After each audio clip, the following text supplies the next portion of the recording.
Okay, well, we have a minute. We have a pretty good full house here today, so thanks everybody for joining. We'll get going here pretty much right now.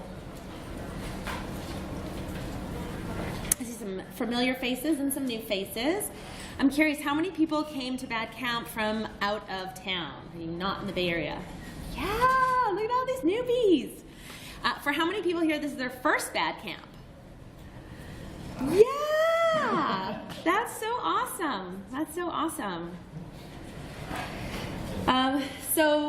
Just a quick poll in the room, because I'd like to know who I'd like to make a more engaging, interactive event, but obviously we only have a few minutes here, so we won't be able to go around and do full introductions. But just a show of hands here, who are developers? Okay, who are project managers? Okay, who are salespeople? Oh, we got a couple of those in the room. Right on, right on. How we have any user experience, graphic designers? Yeah, okay. Anybody I didn't list in that group? Marketing? QA! Awesome, awesome. Yeah, it takes a whole army to build a Drupal site these days. I mean, you could be the army of one, no problem, right? But it's definitely helpful to have all those different people. And so today, I just wanted to kind of quick, maybe a couple of shouts out is, what did you come here to learn? Feel free to just shout it out or raise your hand, whatever. What did you come to learn? What is the burning desire to learn, walk away with? Everything you know. All the things. You want to learn how to manage stakeholders better? Do you want to learn how to make requirement lists better? Do you want to learn how to create user personas? Minimize miscommunication. How to manage minimize miscommunication. Awesome. Okay. Anybody else? I like the idea of the stakeholder management. That came up at one of our previous talks yesterday. Okay. Okay. Great. Cool. Anybody else? Yeah, I'd like to learn how to manage the transition from the stakeholder or the user research to the design team and development team. Okay, great. Okay, great. And I got one other hand over here. Yeah. Yeah, how to sit back and audit the documentation to feel assured that I haven't missed anything. Okay. Okay, good. Good, good. Welcome everybody. How to manage change. How to manage change. Okay.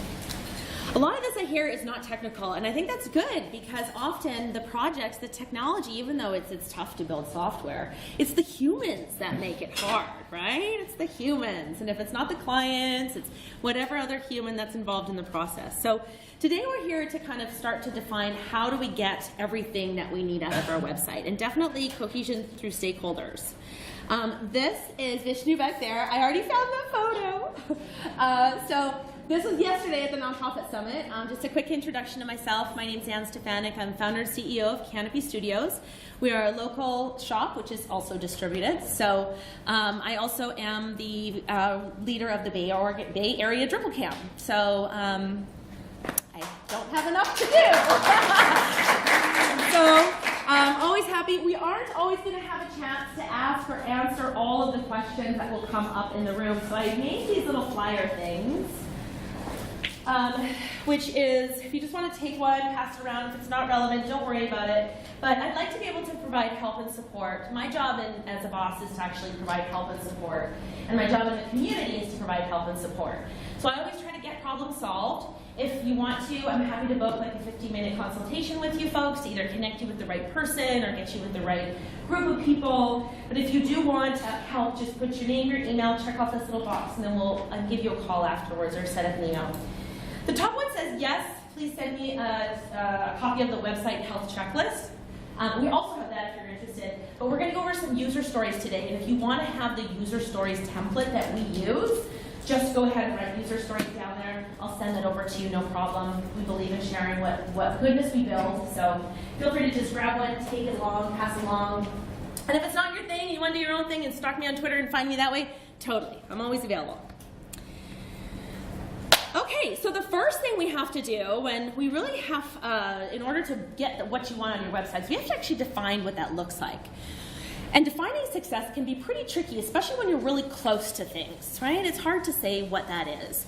So it can't be when we work together with our clients, we often have to extract that from our stakeholders and from our clients. And so we're going to go over a few things. In order to get the definition of done, we kind of have to have alignment on these three factors. We need alignment from the organization, we need alignment on the user, and we need alignment from the actual technology stack. And in this case, we're actually calling it best practices, not technology stack.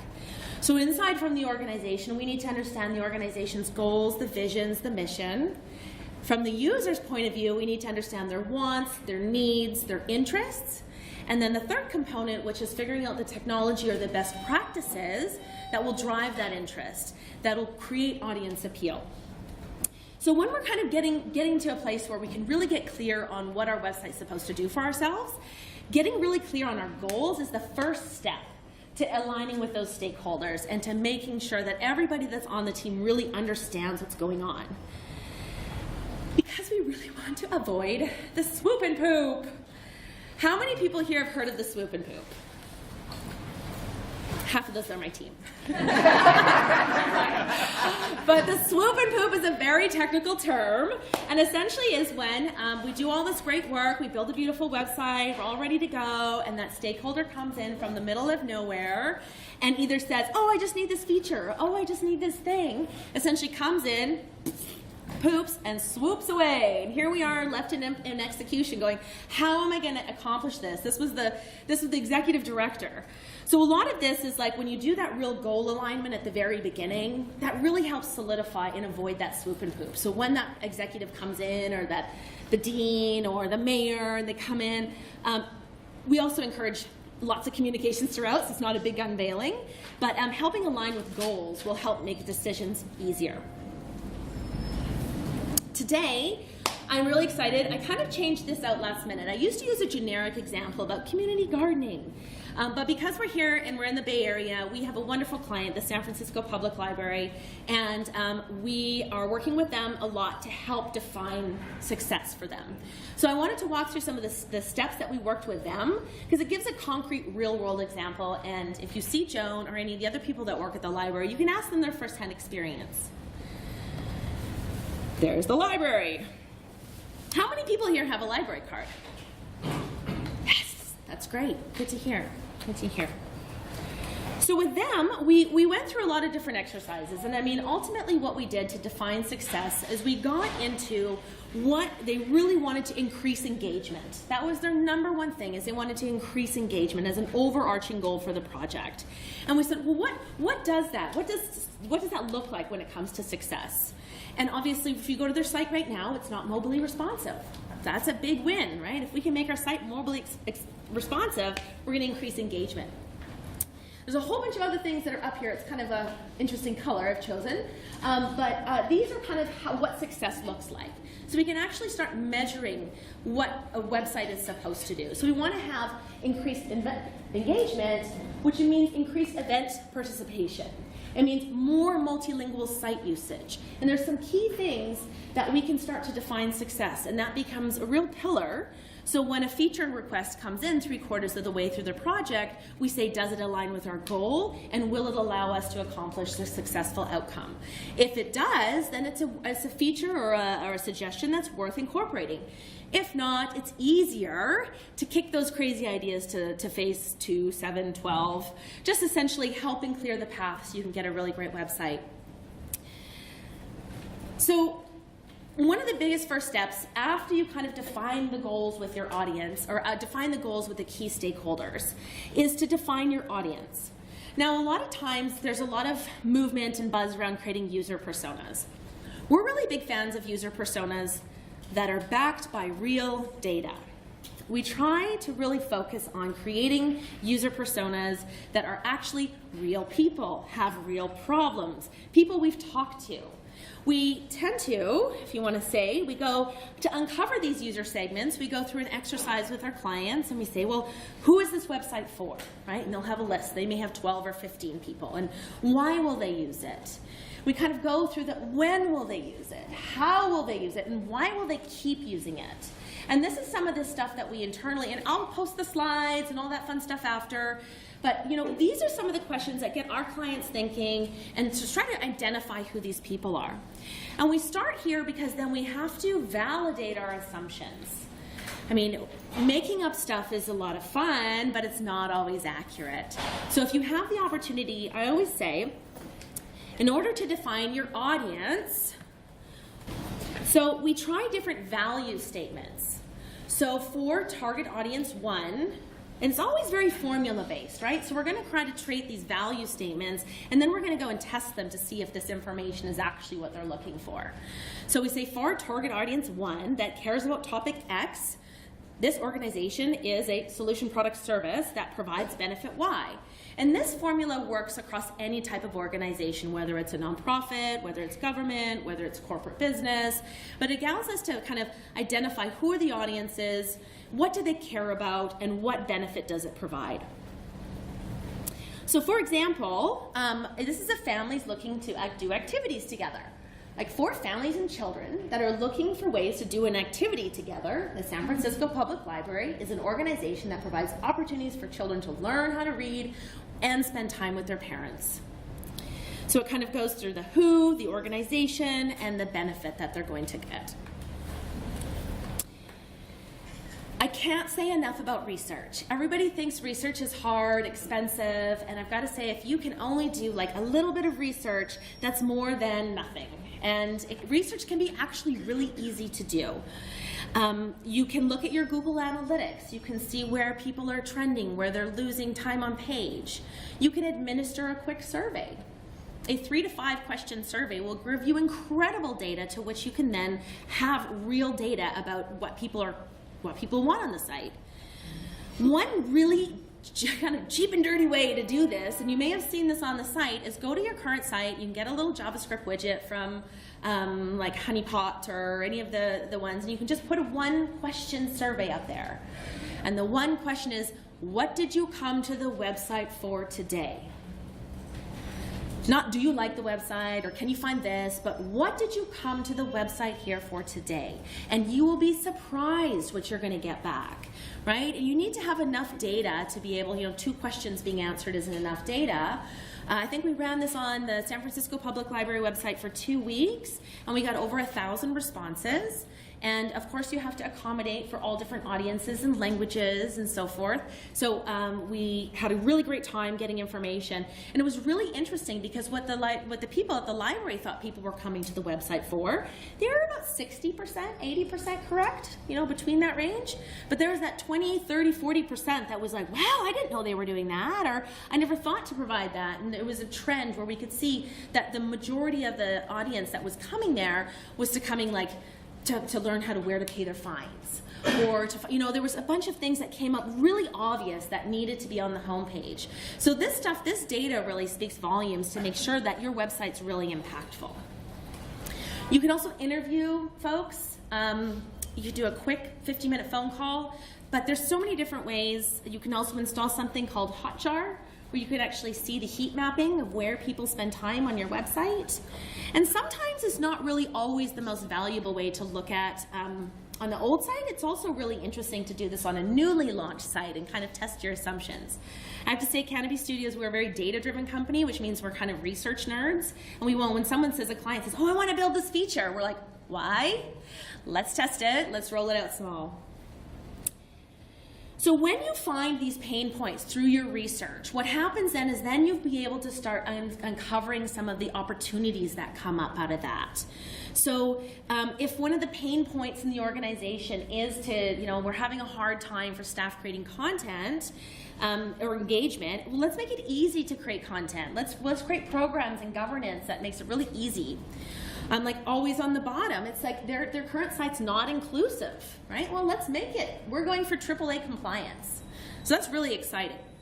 But when we go through some of what are the pain points, we can identify what those opportunities are, and we can start aligning that, and that also gives us a metric for success.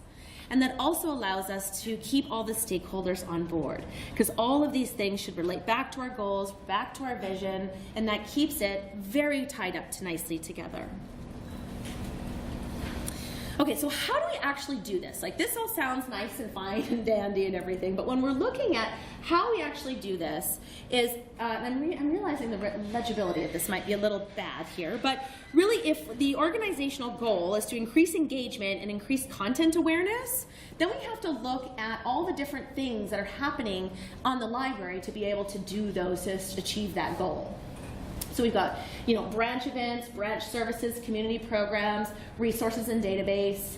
And then the secondary goal was to provide a memorable, relevant, and inclusive experience for all users. The San Francisco Public Library is very much a social services organization for our community. They open up their doors whenever there's an emergency. They provide a lot of social services to people that are underserved. And so it goes way beyond the library books. So we want to be able to have folks that have certain challenges to be able to use the library just as any other able-bodied, which meant looking at disabled, low literacy, kids, multilingual. So we got really clear on these goals. And these goals, as we go through stuff, it's really provided a guiding light for all of the stakeholders. And this is really important when you're trying to get a website to do what you want, is getting these goals are really foundational. So once you have your goals and you've done your research, now it's time to start building out those user personas.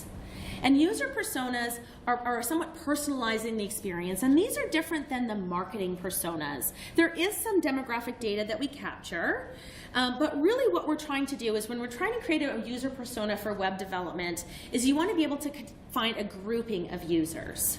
You want to describe real people with backgrounds, goals, and values, express their needs, their expectations, their common objections and barriers. And again, this will start uncovering what those key features are. I think a lot of times, and I do a lot of RFPs, they come to me and people say, oh, I've got all these features I want to build. I'm so excited about all these features. And I look at their current site, and their current site doesn't have any of those on them. So, I mean, who's making up these feature requests? Is it someone internally? Have they actually done their research? So that's one of the first questions we ask is why?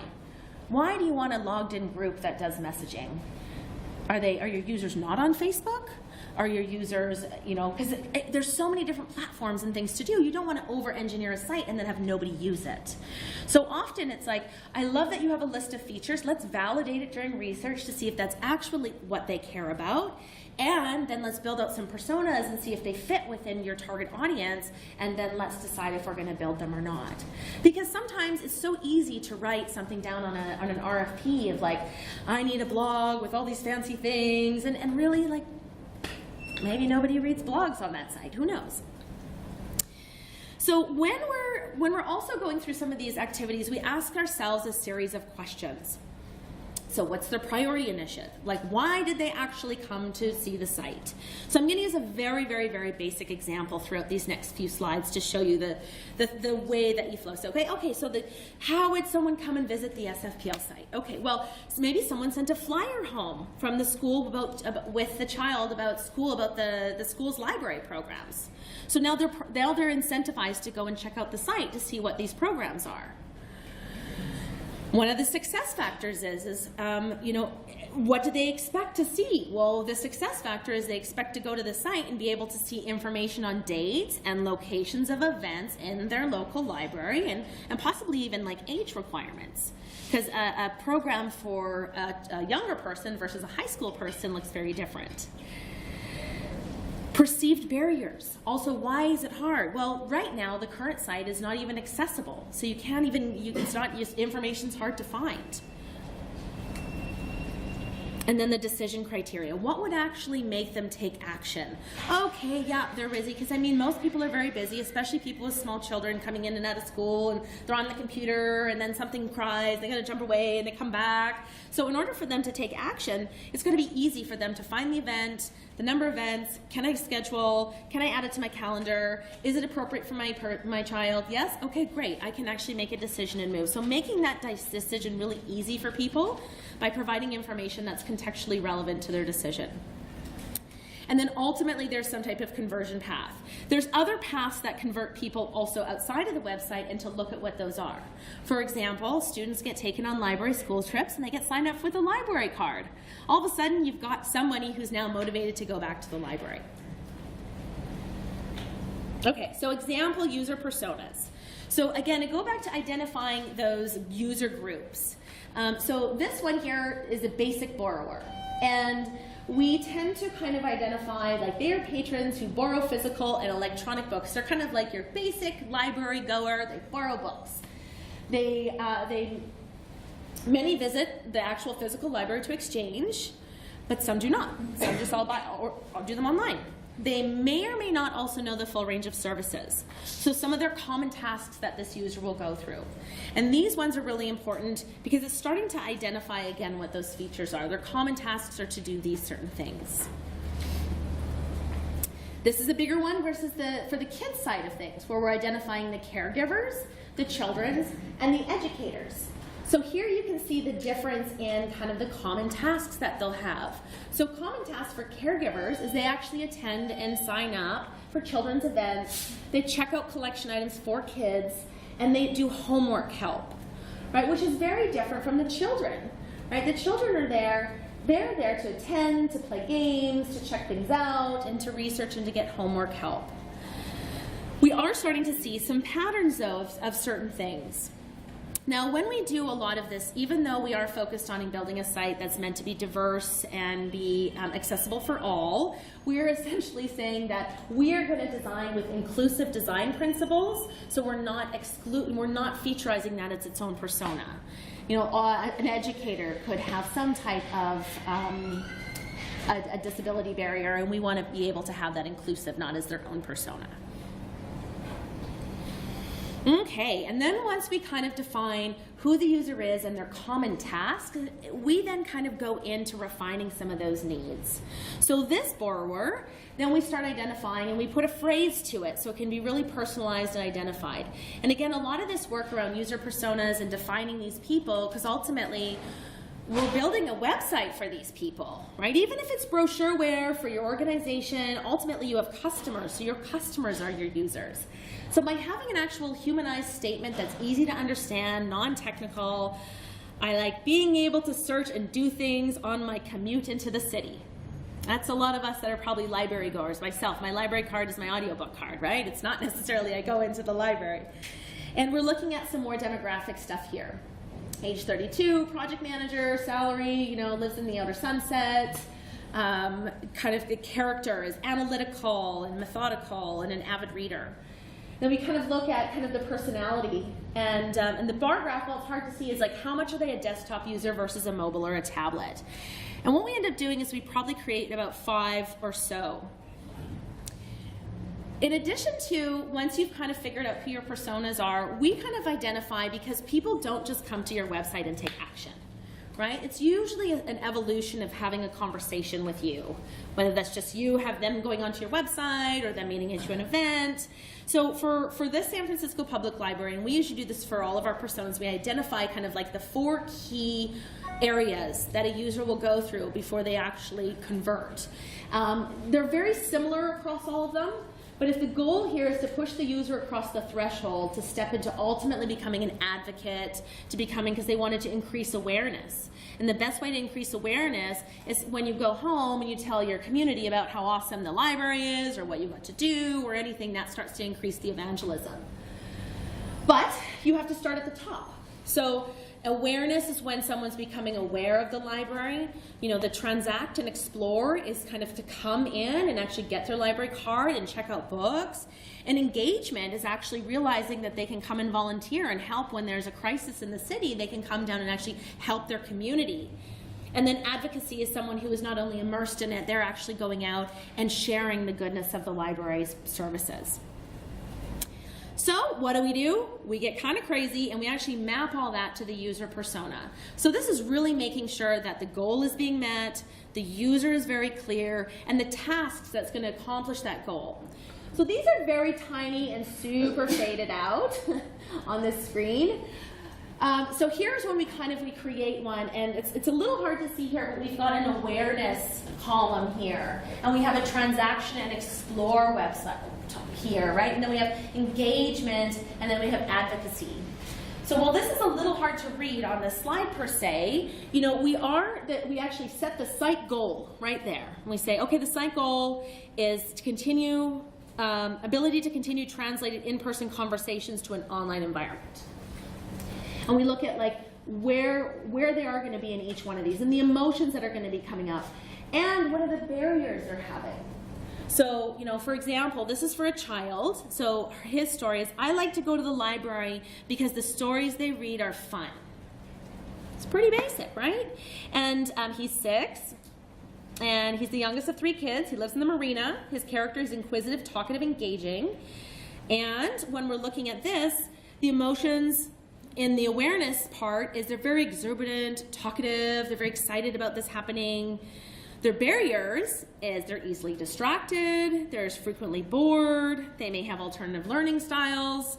And so the site recommendations while we're in the awareness phase is to essentially be able to engage a site appropriate level with playful, but not putting off to older users and using it as a teaching tool for for the internet usage.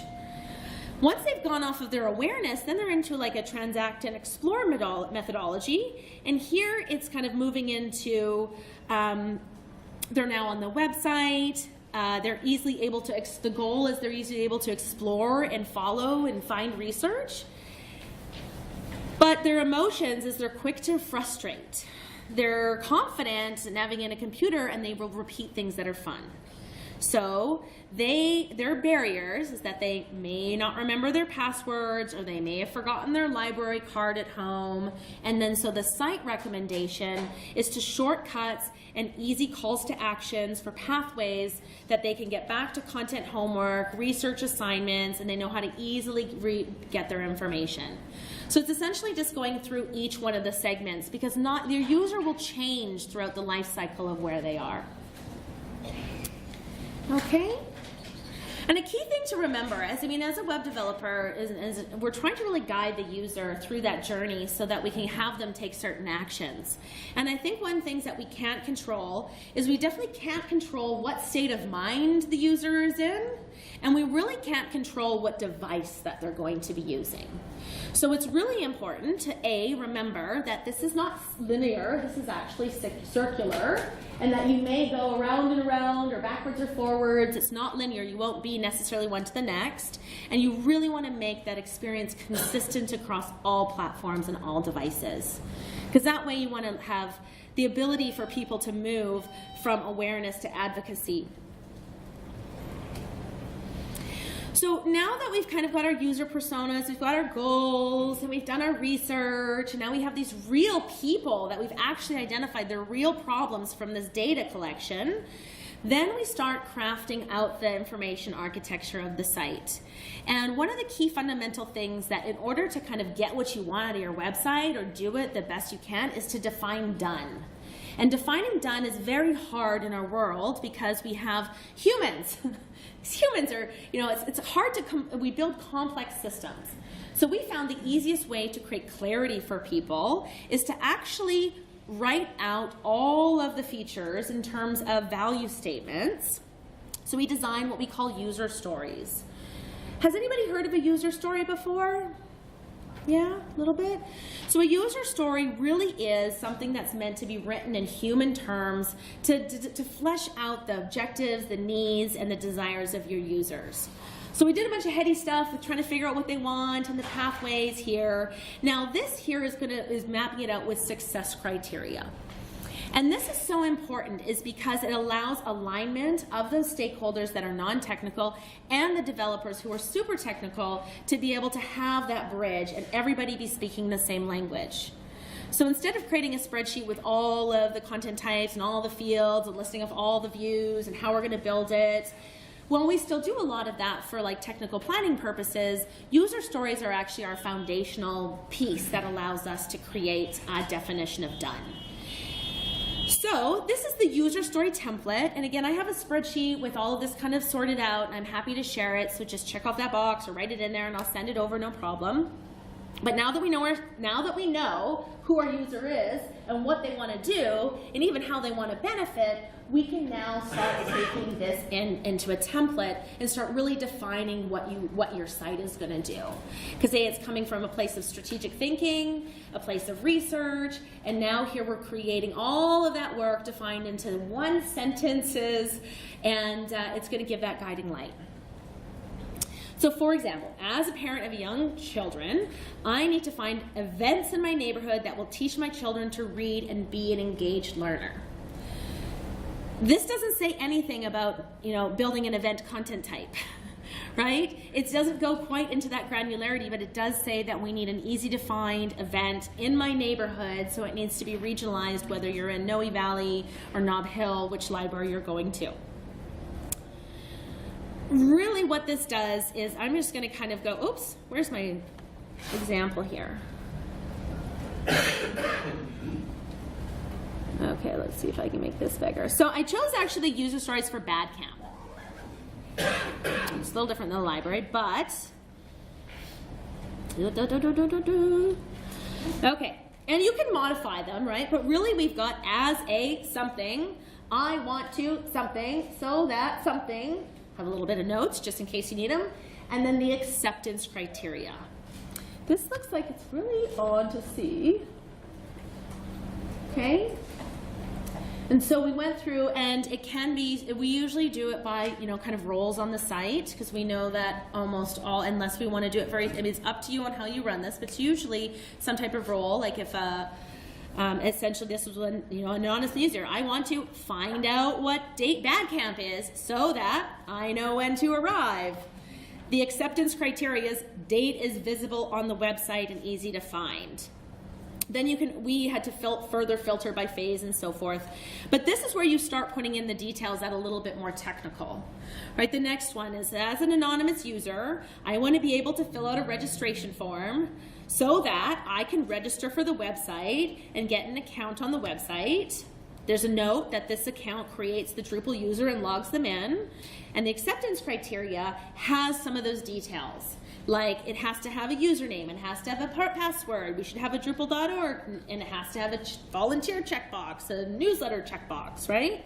And so it allowed us to kind of put those requirements in there, but it's all essentially driven back to a value statement, which is tied to our goals, which is tied to our research, and that's really going to get you a really strong base level. There's a whole bunch of these in here. Let's see if there's one for an admin. So we also did some themes. The spreadsheet we have has little lookups and all the ways it goes, but as an administrator, I should, so it's helpful for you're also creating admin tasks so you know who's supposed to be able to be doing what on the site. It creates ultimate clarity that way. So as an administrator, I want to tag blog posts for consumption by Drupal Planet so that they will be listed on the Drupal Planet parent blog. No notes, but site, and then this is where the technical stuff kind of goes in here, where it site provides term-based feed for Drupal Planet content only. Here's the link. So it allows us to start gathering information that is both technical and non-technical, but in a way that everybody can understand. Because again, the one you want to do is you want to avoid that swoop and poop.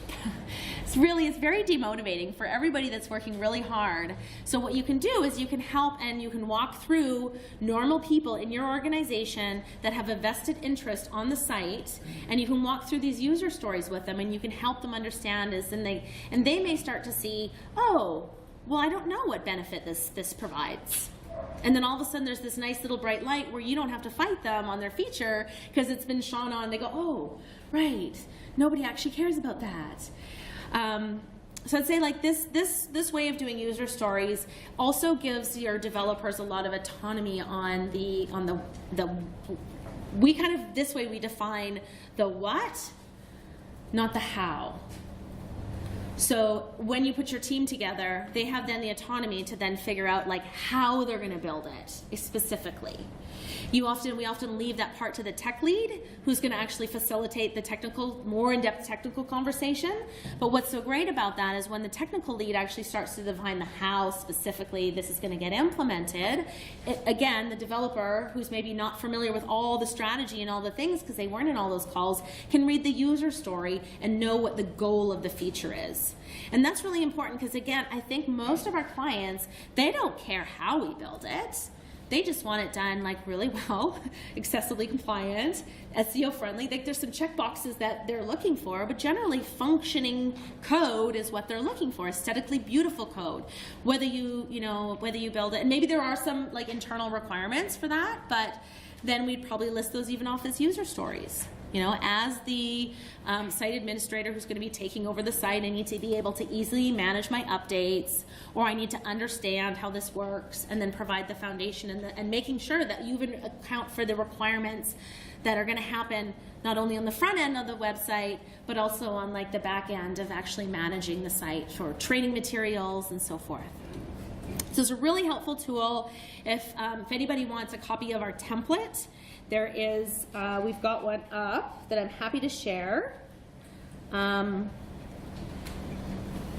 yeah, I tried to keep it short and high level just to really focus on, again, alignment on goals is going to save you come launch week. Having good research, even if it's just a pop-up survey, even if it's just a MailChimp 3-question survey that's mailed out, defining your audiences, and not so much about the demographics, much more about, these core site common tasks they're going to need to accomplish, and then changing those common tasks, moving those into user stories so that there's a clear bridge of communication. Because honestly, software development's super fun. It's hard, but humans, they're harder. So, does anybody have any questions? Yeah. So, from a complex environment where there is a lot of internal stakeholders and external users, how do you convince the stakeholders to develop an intranet for the stakeholders and not put everything on the website where it becomes just a repository of information that's not really being used by anyone? Right. So how do you work with those parameters? Yeah. Hopefully that if the project goal is for the external facing website, whatnot, and then you have all these internal stakeholders that want to do all these other things, I would skillfully do stakeholder interviews because a lot of people just need to feel heard, and then you go through that and then you kind of show them like this is the goals for the project. All these internal documents, there's a really great idea. It looks like maybe we are better served. This is maybe for an intranet. So we can still have it part of the site, but since all of our other regular users, this content doesn't really fit our goals, maybe we'll gate it. And then hopefully the intention is here, if they see the goals and you can show how you get the information by talking to them and listening to them, you can then help like map that up to say, because they may have something that's really relevant and you're like, well, that's really great. We should definitely think about having maybe a big call to action saying, employees curious about this, log in here. They can click there and then they can get them to, and maybe if it's just even a basic Google Doc portal as a phase 1. But usually I find that most stakeholders, they just want to be heard and they want to know that there's a roadmap for what's going on versus just being ignored all the time, or another site comes up and they never got their features, it just takes a little bit of massaging and listening. Okay. Yeah. If you are working on a site that has a very wide audience and a potential for a lot of personas, you need to narrow it down. Would it be better to just pick some very specific ones or try to generalize into fewer, less specific ones? The library is a really good example for that because they also have donors and they have all these other people that the press and stuff, but they're not their primary. So usually your primary is going to be 5 to 7 at most. Usually it's almost like 3 to 5. Right? Because anything over than that, you might need to think of a different site experience. So for example, right now the kids site is lumped into here, so we're separating the children's site out from the primary site because it was 2 distinct audiences, because the adults that are coming to the main site are not the same adults that are going to the children's section all the time. So I would say identify your top 3 to 5 priority audiences, and usually most of the, I mean, unless they're like totally, yeah, usually about 3 to 5 is about sufficient. Anything else, it becomes your message gets a little lost. Yeah. How do you represent those 3 to 5 on the homepage? How do you decide what persona is sort of the one that's there front and center? Yeah, it usually isn't one that's identified. It's often a place where we can help people take the journey of what's the pathway. So where do we want them to go? If we want children to sign up for after school care, and after, you know, if we want parents to come down and get engaged, there might be key areas on the site that is just like more of a small call to action that's relevant to them. Often you're going to have an overarching vision that is going to feel very like welcoming to all audiences on your homepage, but having, and be careful of that, because I mean, if stakeholders hear, oh, well, she got a corner on the homepage, and I want a corner, and I want to put my face over there, and my new program's coming up, and it needs a homepage. And if you look at the San Francisco Public Library, that's currently what happens, right? So it's like having a bit of governance and letting them be heard in the early stakeholder phase, so they know that their users are here, and then kind of strategically placing, because if you're in that pop-up survey, and everybody came to say, well, I'm looking for children's events, then that's obviously a big thing. And then when the person from teenage events comes in and says, why isn't this on here? I said, well, looks like our survey actually said 80% of the people were coming for this. And they often go, oh, okay, that's cool, right? And then they kind of continue on, because data really will be your best friend. And we really feel like web development projects, because they are so complex, even a little bit of data will give you the voice on the upper levels with the team members, with all those folks to like help alignment. Because that's exactly a common scenario. We build the site, it's so beautiful, and someone comes in and says, well, I'm the dean, why isn't my face on the homepage? I'm sure everybody wants to see my face. And you go, well, it looks like all the people we polled, no one actually said they were interested in finding out about you, so you still have your page. But usually really smart people go, makes sense, let's move on. That's exactly what happened to us with that UCSF at Department of Urology. Doctor wasn't involved at all. He came in, and literally the first thing he said is, why isn't my face on the homepage? And we were very timidly said, well, so doctor, you're a research guy, right? You would appreciate this. So then we had like a welcome letter that was on a different page. So it still accomplished the goal, but just not in a way that was hogging valuable space that could be used for other things. Yeah. Can you share the amount of hours that goes into this, and maybe a percentage of the total project? Like what that would be? Sure, we'd like to do about 20% of the project in planning. It depends on the scope, and it depends on the client appetite for some of this stuff. So again, we help clients that are like itty bitty small all the way to quite large. Like we service quite a large amount of clients, and we find that like with the little itty bitty ones, there's no way we could do all this work, right?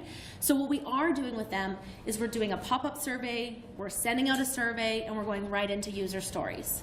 We're not even doing personas, because we're getting enough information out of the surveys, out of Google Analytics, and then going right into user stories.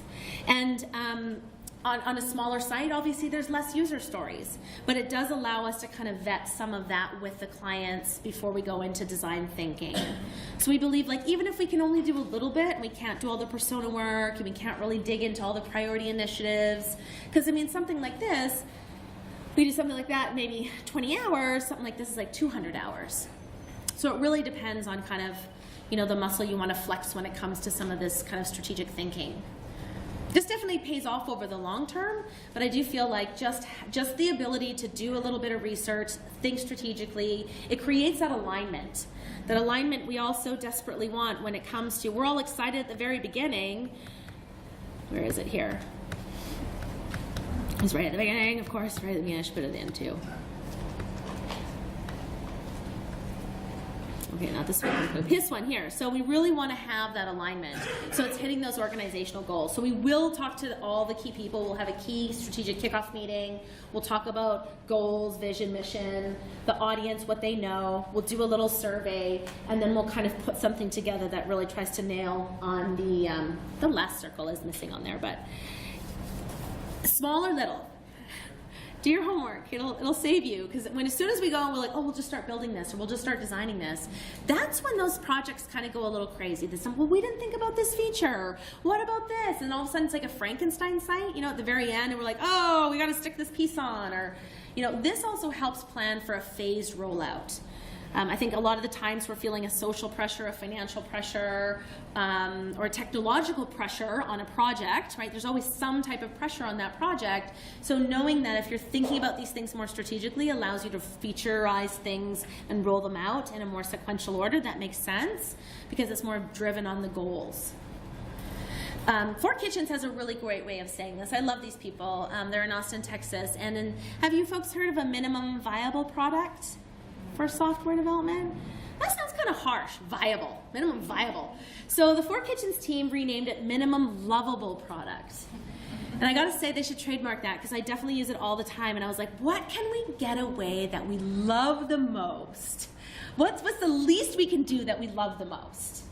And that really, having that mentality is that sometimes we overthink things because we're really excited about the project. And if we can get focused on the core features, ship that and iterate. So that's like, what's the least I can get away with that I love the most? Because everybody wants to love what they're doing. Like minimum viable product sounds but minimum lovable product, you know, that's a really great way to think about things because then you can do more with less. And since we work with so many nonprofits or higher ed, I mean, the reality is that we're often asked to do more with less, and the best way we can do is build valuable, high-impact features that are meaningful, that are on target, that are obviously accessible, SEO compliant, and all the other things. And the best way to do that is ask the users. Yeah. Any other questions? Yeah. Thanks for the interpretation. But do you follow some or recommend some kind of an audit or sign off on this template from the client side, or you? Yeah. So we'll usually do like a discovery presentation or a UX strategy presentation at the end, and that's where, again, if you're aligning key stakeholders that aren't in the day-to-day, creating a short deck, it only has to be very simple, 5 pages or something like that, that just highlights the key things, highlights the key stats. That allows you to just kind of align everybody, and we do alignments every 2 weeks. Every 2 weeks we're doing something where we're really aligning with the client. Usually it's every week because we like to build trust a lot. But yeah, having something that the clients can visually see and sign off on definitely gets them going in the right direction. Yeah. So a lot of the user persona and user groups was based on existing audience. Mm-hmm. Is this more or less when it comes to like trying to attract a new set of audience? Yeah, I think if you're trying to attract a new set of audience, is going out very humbly and asking, like, find out where they go, right? If they're on a certain forum or if they go to a certain meetup, and go out and say humbly, like, we're developing a new thing. I'd love to hear from you. You know, would you mind answering a couple of quick questions for me? And have them right there and be ready to go. If it's an in-person thing, it might be an opportunity to reach out on LinkedIn. A lot of people are willing to help. Right? And a lot of people fill out surveys all the time, as long as they don't feel obligated that they're going to have to, do something else afterwards. So if you can make it really easy, I'd say the biggest thing is to go where they are going and ask them questions, and the same kind of questions, like when, things that would help you uncover their true needs. Even look for trends in their industry or what's going on that's been pain points that you can help. Because often everybody's going to a website to get a problem solved. Right? They might be going there and the problem might be to get more information. It might be to research the person so they know where to apply for a job or whatever. So definitely it's about asking good questions. Yeah. Cool, yeah. Do you find a lot of times that your survey matches the analytics of the site, or do you find disparities? Well, we ask different things than the analytics gives us usually. We get a little bit more tactical, so it's more often, what I love about the survey is it shows the client stuff that they didn't even know. And they go, oh, really? They're doing that? They're coming for that? They're getting lost there? They don't know where to find that? And then that's how we kind of make it better. So we're not necessarily asking them, because Google Analytics kind of says like where they're coming from or how much time they spend on the page. But the details really kind of get interesting was when you ask a few open-ended questions that are very easy to answer. But honestly, the most powerful one is put it on your current website, what did you come here for today? And that will blow your mind. I can guarantee it. So, Awesome. I think I'm at time, aren't I? Yeah? Okay. Well, thank you everyone so much for coming. Thanks for coming to Bad Camp, all you ladies.